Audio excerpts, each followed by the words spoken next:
भावांनो, आज आपल्या कॉलेजचा शेवटचा दिवस. आपण जसं रोज कॉलेजला एकत्र भेटत होतो तसंच इथून पुढे आयुष्यात सुद्धा 6 महिन्यातून का होईना एकदा तरी आपण भेटायचं. बरोबर आहे, बरोबर. भेटायचंच. येस येस भाऊ.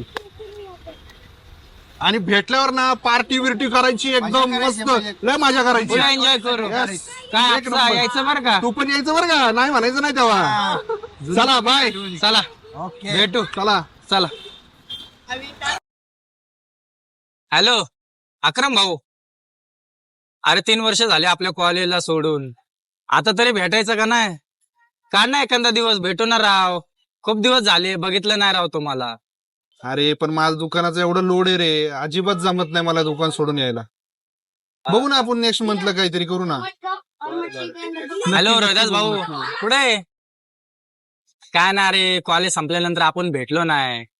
भेटायचं म्हणत होतो. तुला अरे उद्या माझ्या मुलाचं ऍडमिशन करता जायचं ना बाबा. हो ना, मला जायचं रे, त्याच्यामुळे वेळ नाहीये. बर ठीक आहे. अरे काय सुशांत, कुठेस?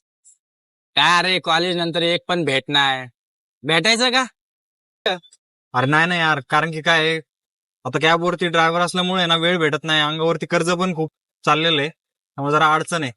लवकर तर भेटणं होणार नाही आपलं, पण मी यार तुम्हाला खूप मिस करतोय. हॅलो अरे काय आपसा, कुठेस? लग्न झाल्यावर तर विसरलीस तू. काय नाही, सगळे मित्र भेटायचा प्लॅन करत होतो. येतेस का भेटायला? हा का?